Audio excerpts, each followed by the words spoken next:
오늘은 하나님의 이름들 연속 설교 중에서 다섯 번째 설교인 여호와 라파에 대해서 말씀드리려고 합니다.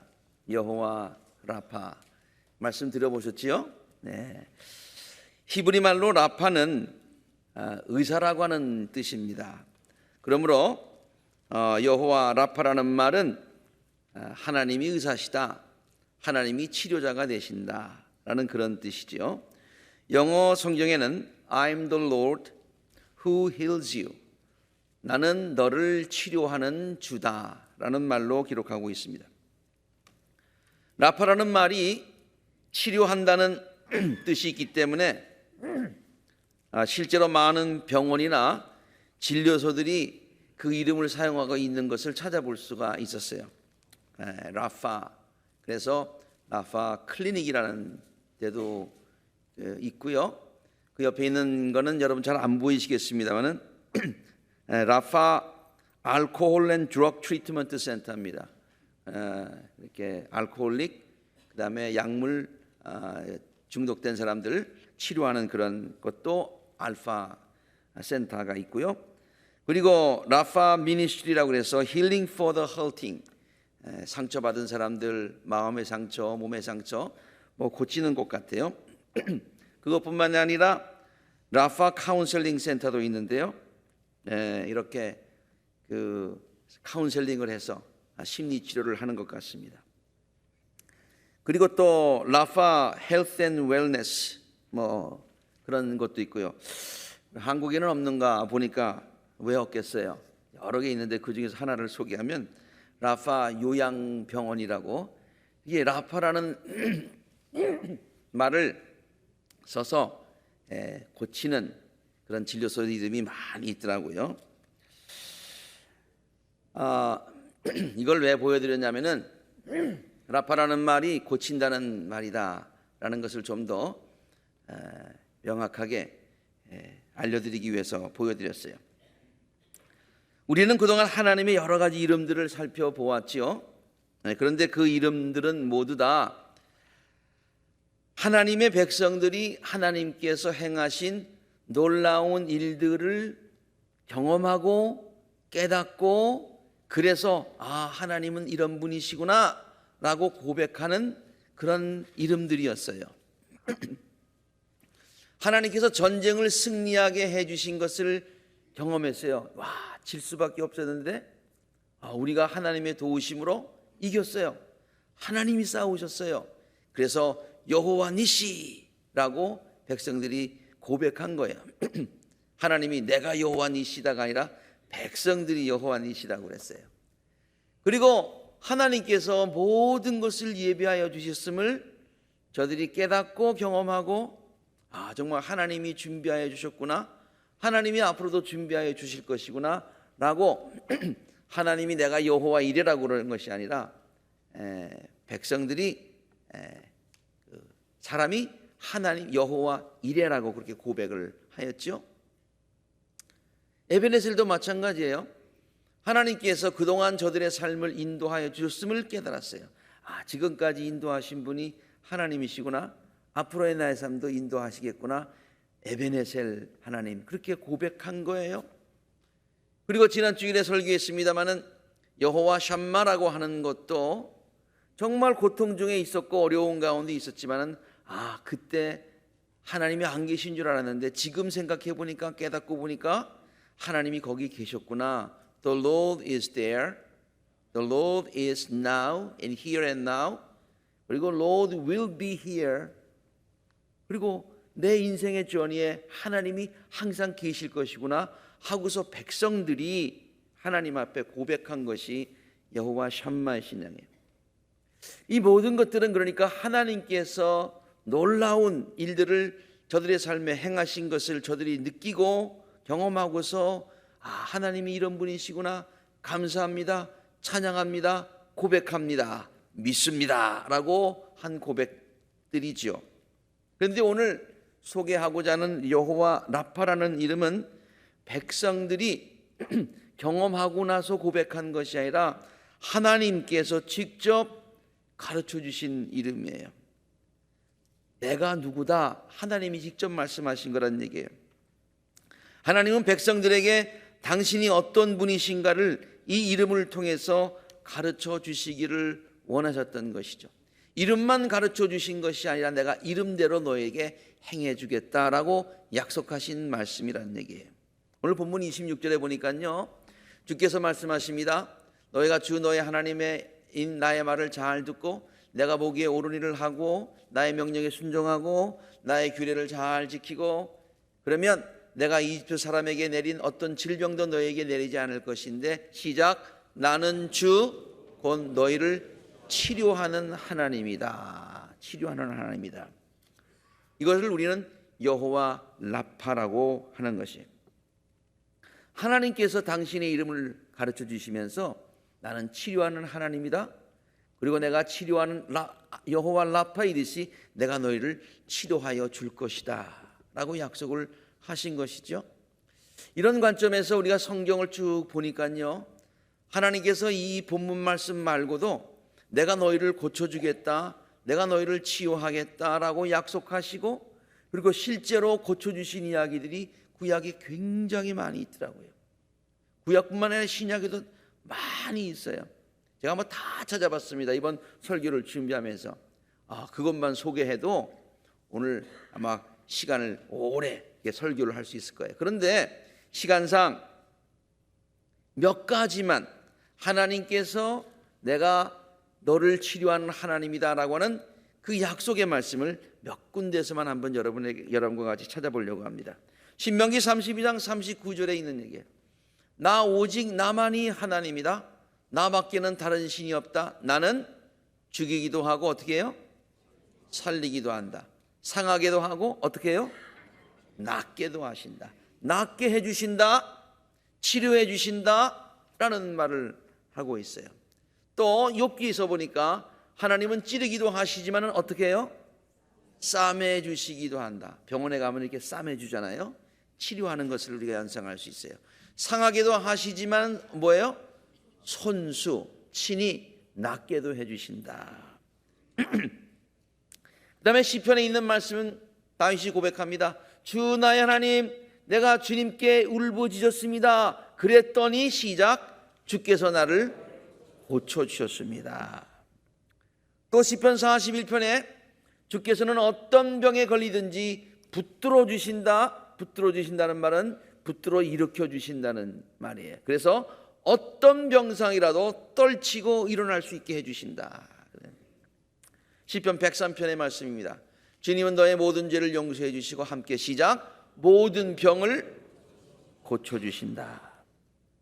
이사야서 30장 26절에 보니까요, 주께서 백성의 상처를 싸매어 주신대요. 그리고 매맞아 생긴 그들의 상처를 고쳐주신대요. 주님께서 싸매어 주시고 고쳐주신대요. 그때는 백성들이 이런 하나님의 고침의 치유의 역사가 일어나면 백성들이 너무 기뻐가지고 어느 정도로 기뻐하는지 보세요. 달빛은 마치 햇빛처럼 밝아지게 되고요. 햇빛은 지금보다 7배나 밝아져서 마치 7날을 한데 모아놓은 것처럼 환하게, 인생의 길이 환하게, 모든 일이 형통하게, 그래서 그냥 막 기쁨에 충만하게 그렇게 해주시게 된다는 얘기예요. 예레미야서 17장 14절에 보니까 함께 읽습니다. 시작. 주님 저를 고쳐주십시오. 그러면 제가 나을 것입니다. 하나님이 여호와 라파인 것을 믿으며 주님께 기도하니까 주님께서 고쳐주실 것이라는 거예요. 저를 살려주십시오. 그러면 제가 살아날 것입니다. 마지막으로 또 하나 보면은요, 예레미야서 30장에 있는 말씀인데요. 시작. 진정 내가 너를 고쳐주고 내 상처를 치료하여 주겠다. 누가 하신 말씀이에요? 나 주의 말이다. 하나님께서 이렇게 오늘 본문 말씀에서만 내가 의사다, 내가 치유자요 치료자다 라고 말씀하신 것이 아니라 성경의 많은 부분에서, 이외에도 많은 부분에서 내가 너를 고쳐주겠다 약속하시고 실제로 고쳐주시고, 그래서 백성들은 여호와 라파 하나님을 믿고 간구하고 고침받고 이런 이야기들로 가득 차 있더라 그런 얘기예요. 구약에서만 지금 인용을 했는데요. 신약에는 없나요? 있습니다. 인간의 몸을 입고 이 세상에 오신 하나님, 그분이 누구예요? 예수님이시죠. 그렇죠? 예수님은 인간의 몸을 입고 오신 하나님이에요. 그래서 우리는 삼위일체 하나님, 성부, 성자, 성령을 같은 하나님으로 우리가 고백을 합니다. 바로 그 예수님, 하나님 되시는 예수님의 사역을 복음서가 이렇게 증거를 하고 있어요. 예수님의 사역 중에서 중요한 사역이 뭐냐? 이것이 치유의 사역이었더라. 예수님께서 병 고치신 이야기들을 또 인용을 하자면 굉장히 많이 있어요. 그런데 복음서에 예수님의 치유의 사역을 한 구절로, 한 군데 이렇게 아주 모아놓은 곳이 있더라고요. 그것이 바로 마태복음에 나오는 말씀이에요. 예수께서 온 갈릴리를 두루다니시면서 그들의 회당에서 가르치시고 하늘나라의 복음을 선포하셨어요. 그러니까 이건 티칭이라고 그러죠. 그렇죠? 하나님께서 preaching, teaching 하셨어요. 그것뿐만이 아니에요. 시작. 백성 가운데 모든 질병과 모든 아픔을 고쳐주셨다. 모든 질병, 모든 아픔을 고쳐주셨다. 그래서 예수의 소문이 온 사마리아에 퍼지게 되었어요. 그리하여서 사람들이 갖가지 질병과 고통으로 앓는 모든 환자들, 육신적인 것만 아니에요. 정신적인 것, 영적인 것도 있었어요. 귀신 들린 사람, 간질병 환자, 중풍병자, 모든 사람들을 다 예수께 데려왔어요. 시작. 예수께서는 그들을 고쳐주셨다. 하나님 되시는 예수께서는 그들을 고쳐주셨다. 하나님 되시는 예수님의 중요한 사역이 바로 힐링이었다라고 가르쳐주고 있는 것입니다.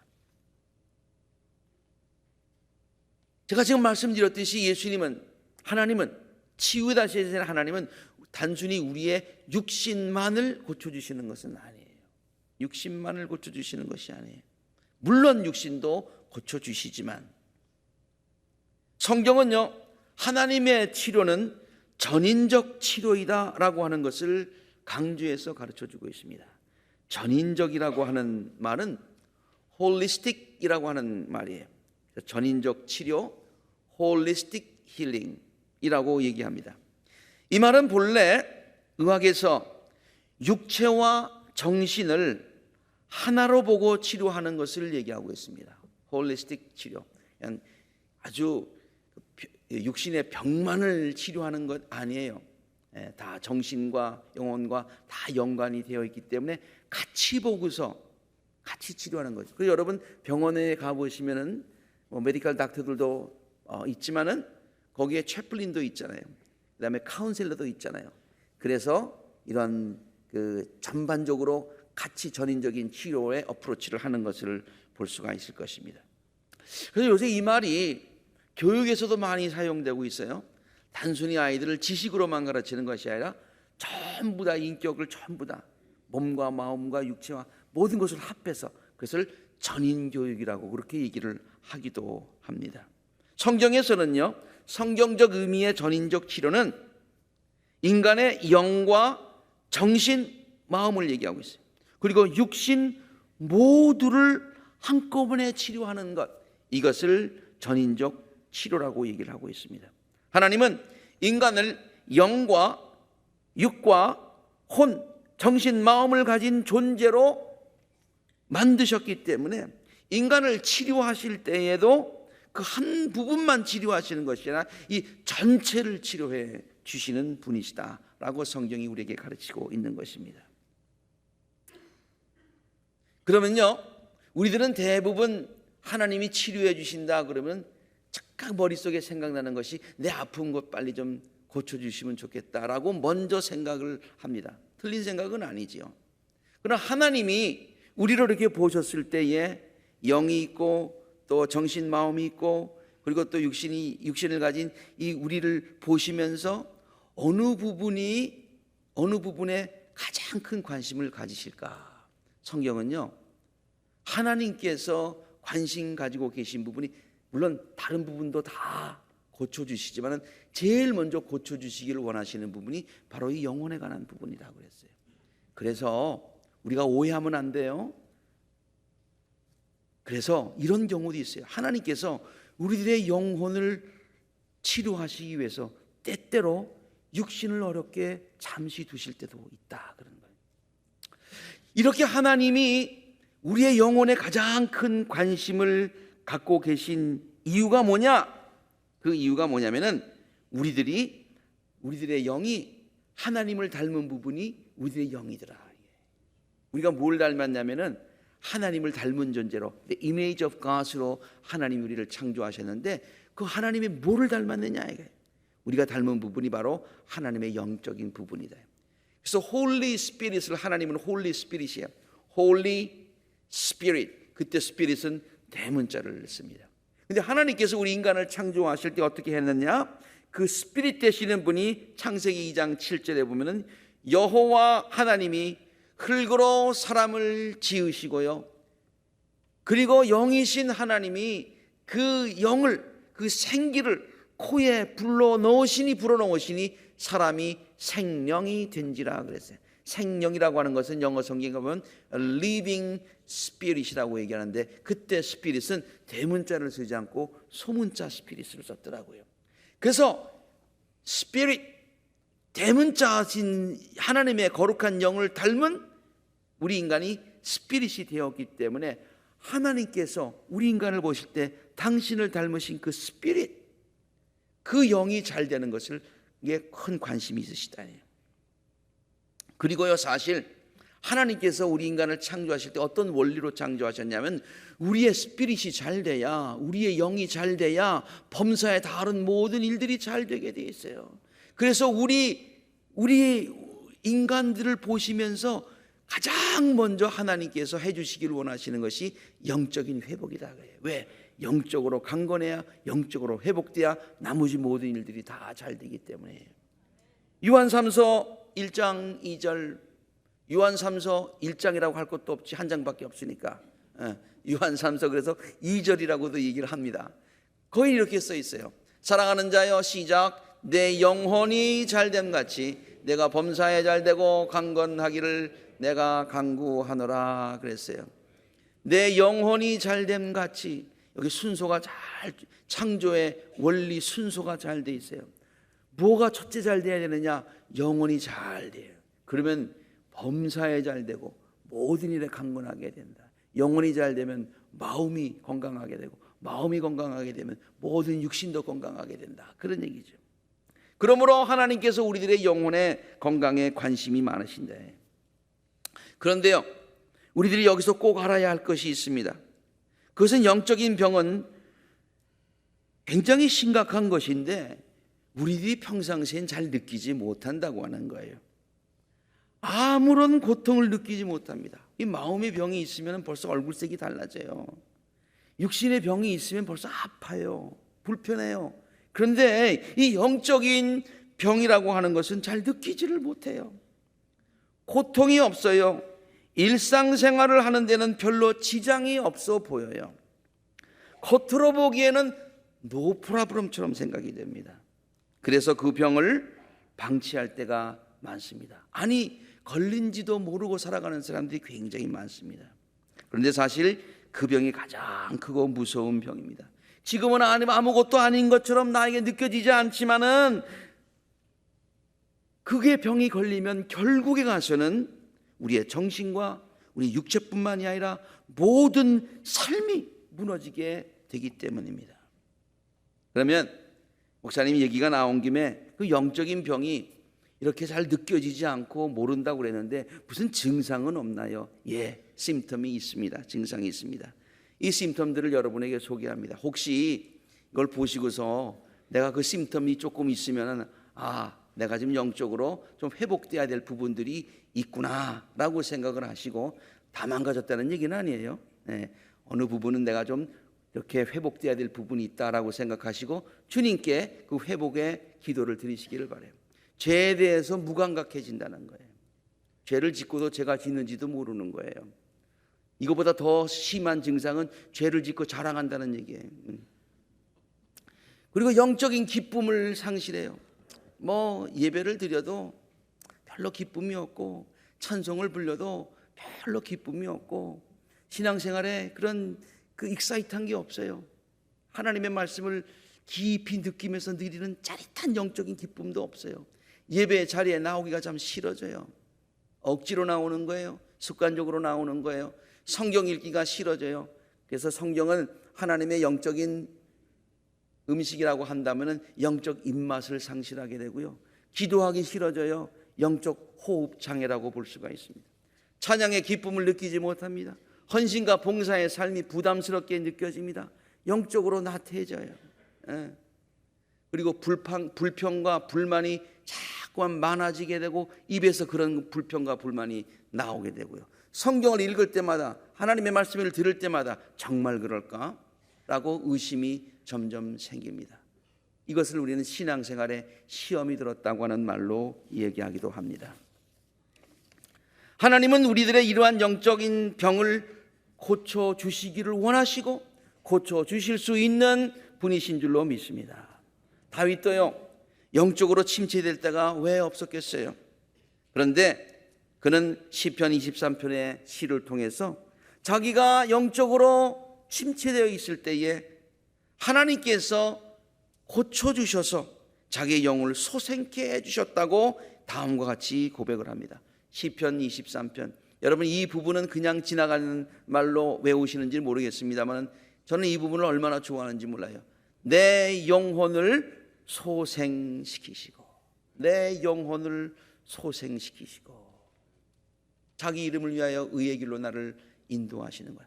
내 영혼을 소생시키셔서 나로 하여금 다시 의로운 길로 걷게 하신다, 그런 얘기예요. 예. 우리들의 영혼이 병들었을 때에는 우리들의 삶의 소망과 용기를 잃게 됩니다. 그러나 하나님께서 다윗의 영혼을 소생시켜 주신 것처럼, 믿음을 소생시켜 주신 것처럼, 첫사랑을 소생시켜 주신 것처럼, 신앙생활의 기쁨을 다시 회복해 하신 것처럼 하나님이 우리들의 영혼을 치유하여 주시면 우리들의 삶은 외양간에서 풀려난 송아지처럼 기쁨이 충만하게 된다. 외양간에서 풀려난 송아지처럼. 얼마나 뛰고 싶겠어요. 근데 갇혀 있으니 얼마나 답답했겠어요. 풀려났어요. 마음껏 뛰어다니는 거죠. 마음껏. 우리의 영혼이 이렇게 죄에 의해서 이렇게 막 눌려 있다가, 시험 들어서 눌려 있다가, 침체되어 있다가 하나님이 고쳐주시면 얼마나 기쁘겠어요. 내 이름을 경외하는 너희들에게 의로운 해가 떠올라서 하나님께서 치유의 광선을 쫙 비춰주시는 거예요. 치유의 광선을 쫙 비춰주시는 거예요. 그러니까 침체되었던 것들이 시들시들한 우리의 영혼이 쫙 살아나기 시작하는 거예요. 치료하는 광선을 바랄 것이니, 그러면 어떻게 한다고요? 시작. 너희는 외양간에서 풀려난 송아지처럼 뛰어다닐 것이다. 하나님께서 이렇게 고쳐주셔서 영적인 기쁨이 회복되시기를 주의 이름으로 축원합니다. 우리들의 영혼이 우리 치료되신 하나님은 우리의 영혼뿐만 아니라 우리의 마음도 고쳐주십니다. 우리의 마음도 고쳐주세요. 사람들은 마음의 병이 들었을 때요, 상담자를 찾아가거나 정신과 의사들을 찾아가지요. 물론 그들도 사람들에게 많은 도움을 줍니다. 전혀 필요 없다는 얘기가 아니에요. 찾아가야지요. 그러나 그들에게는 한계가 있어요. 근본적인 치료를 못 해줄 때도 많이 있더라, 그런 얘기예요. 그러나 우리들의 마음을 지으신 하나님은요, 우리들이 갖고 있는 깊은 마음의 병을 근본적으로 고쳐주실 수 있는 치료자 되신다는 거예요. 하나님이 우리의 마음을 고쳐주신대요. 왜 고쳐줄 수 있냐면 우리의 마음을 지으셨으니까. 여러분 자동차 할 때 제일 잘 고치는 데가 어디예요? 딜러죠, 그렇죠? 만든 데니까 잘 알잖아요. 하나님이 우리의 마음을 지으셨으니까 하나님이 우리의 마음을 고쳐주신다는 거예요. 그런데요, 참 너무 신나는 것은요, 하나님께서 우리들의 마음을 고쳐주실 때에 어떤 부분을 고쳐주시는 게 아니에요. 하나님께서 우리의 마음을 고쳐주실 때는 부분을 해가지고 여기 고치면 또 여기가 생기고 여기 고치면 또 여기가 문제가 있는 것이나 하나님이 우리의 마음을 고쳐주실 때는 완전히 새 것으로 바꿔주시더라 그러니. 에스겔서 36장 25절과 26절에 이런 말씀이 있습니다. 내가 너희에게 뭐예요? 새로운 마음을 주신대요. 내가 너희에게 새로운 마음을 주신대요. 너희 속에 새로운 영을 넣어주겠대요. 그래서 너희의 몸에서 돌같이 굳은 마음을 없애준대요. 굳은 마음, 풀리지 않는 그 응어리, 그 아픔, 이런 것들을 다 없애주신대요. 그리고 나서는 살갗처럼 부드러운 마음, 그런 마음을 우리에게 주신대요. 여러분, 새로 있는 것이 얼마나 부드럽습니까? 우리의 이런 살을 만져보면 좀 우둘두둘하죠, 그렇죠? 근데 애들 그냥 이렇게 만져보면 말이죠, 너무 부드러워요. 예. 손주 있으신 분, you know what I mean. 예. 너무 부드럽잖아요. 그런 아주 새 마음, 부드러운 마음, 거친 마음, 막 이렇게 응어리진 마음, 상처된 마음, 이런 게 아니라 그것은 싹 제거해 주시고 새로운 마음으로 주신다. 새로운 마음으로. 하나님께서 우리들의 마음을 고쳐주시면 우리들의 마음에 기쁨과 평안이 넘치게 된다고 시편 기자는 다음과 같이 고백합니다. 이 시편 기자도 하나님 아마 심령이 많이 상했던 것 같아요. 근데 하나님께서 그의 마음 가운데 새 마음을 주셨어요. 그러니까 이렇게 했던 그의 마음이 활짝 피게 됐어요. 얼마나 기쁜지 이렇게 고백합니다. 주께서 내 마음에 두신 기쁨은 저의 곡식과 새 포도주의 풍성할 때보다 더 기뻐요. 이 말은 억만금을 받은 것보다 더 기쁘다, 그런 얘기예요. 그래서 내가 옛날에는 마음이 너무 아파서 잠도 잘 못 오고 잘 자지도 못하고 그랬는데 이제는 평안히 눕고 자기도 하리니 나를 안전히 거하게 하시는 누구밖에 없다? 오직 여호와시니라 그랬습니다. 선지자 이사야가 이렇게 근본적인 치료를 해주시는 하나님을 생각하면서 메시아를 소개할 때에 일반적인 상담자가 아니라 우리들의 모든 근본적인 문제를 해결하여 주는, 이때 상담자는 캐피털 레터 C를 써요. 근데 카운셀러, 아까 뭐 전혀 도움이 안 된다 그건 아니에요. 우리가 전문가들도 찾아가야죠, 치료할 때는. 그런데 근본적인 치료는 안 될 때가 있어요. 그러나 예수님은, 우리 하나님은 어떤 분이시냐, 메시아는 어떤 분이시냐, 이 스몰 레터 카운셀러가 아니라, 보통 카운셀러가 아니라 캐피털 레터 카운셀러로 카운셀러가 되신다. 카운셀러. 이사야서 9장 6절에 이렇게 얘기하죠. 그의 이름, 하나님의 이름, 메시아의 이름, 오실 예수님의 이름 소개합니다. 기묘자, 원더풀 하신 분. 그리고 우리 한국 성경에는 모사라고 그렇게 돼 있어요. 근데 모사라는 말이 우리 어감이 조금 우리한테는 아직까지 좀 좋지 않아요. 모사꾼 뭐 이렇게 나오니까. 근데 그런 모사꾼 얘기가 아닙니다. 영어로 번역하면 카운셀러인데 캐피털 레터 카운셀러, 근본적인 상담자, 근본적으로 마음을 치료해 주시는 분, 그렇게 소개하고 있습니다. 당신을 친히 치료자가 되신다고 말씀해 주시는 하나님은 이렇듯 우리들의 영과 마음과 육신 모두를 근본적으로 치료해 주실 수 있는 전능자임을 성경이 우리들에게 이렇게 강조해서 가르쳐주고 있는 것이죠.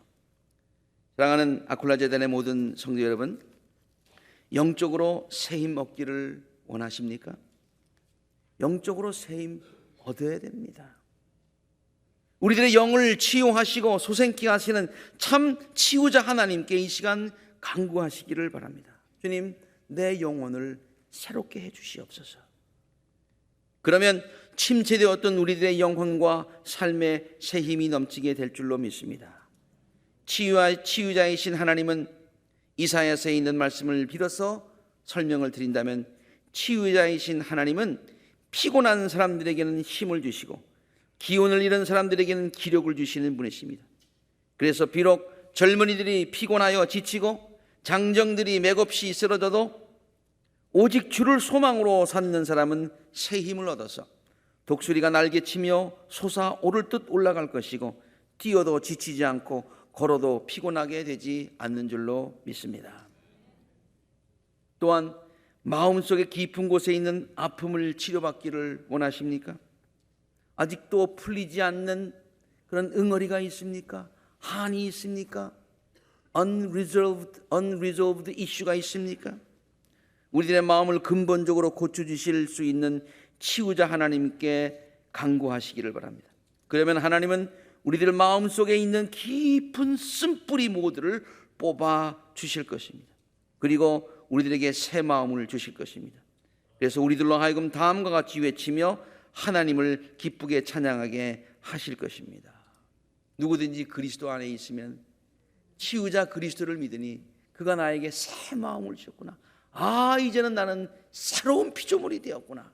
옛것은 다 지나갔다. 옛것의 모든 아픈 기억들은 다 사라졌다.